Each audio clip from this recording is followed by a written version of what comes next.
Hati manusia ni ada dua. Satu hati zahir, satu hati batin. Nabi tak kata zahir batin, ni pandangan ulama. Nabi hanya berkata, kalau kamu nak buat sesuatu perkara, mintalah hati kamu berfatwa. Apa maksudnya? Kerana dalam hati manusia ini ada luar dan dalam. Hati yang menipu tu hati luar. Hati yang dalam itu hati yang benar. Itu maksud dia. Jadi kalau benda tu kita berasa tak sedap, mu pun berasa tak sedap, terserah. Walaupun orang kata boleh, kawan-kawan mu kata boleh, orang kata fatwa boleh dah, mu berasa tak sedap, tinggalkan. Dalilnya Firaun. Firaun ni dia kejar ke Nabi Musa sampai lemah.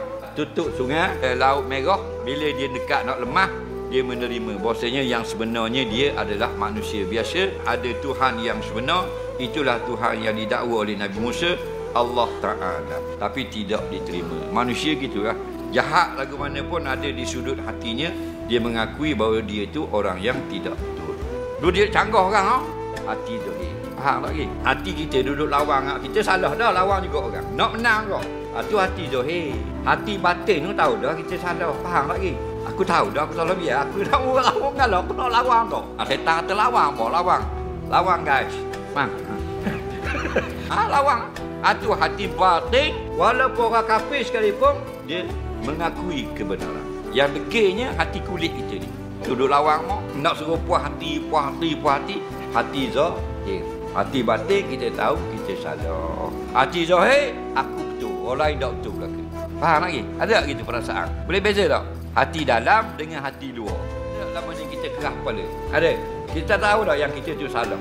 Kita tahu kita salah tu hati batin. Tapi kita lawang juga walaupun salah. Nak tunjuknya kita betul.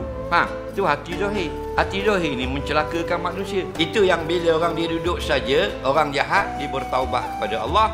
Bila dia berfikir sampai kepada hati batin. Selagi dia duduk fikir tu hanya menggunakan hati luar, dia tak bertaubat. Dia duduk tapakur, duduk fikir, duduk kenal jahatnya dia ni, masuk dalam. Bila masuk ke hati yang batin, dia pun menyesal, lalu bertaubat kepada Allah. Kan ramai kan orang jahat-jahat bertaubat. Bila tu? Sampai pada hati batin. Kerana hati batin itu benar.